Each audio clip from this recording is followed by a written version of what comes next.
అటువంటి శక్తివంతమైన నామము.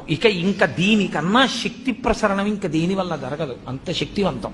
ఈ శక్తిని ఎందుకు తీసుకొస్తారంటే ఈ బీజాక్షరాలతోటి ఓం అంటే ప్రణవం.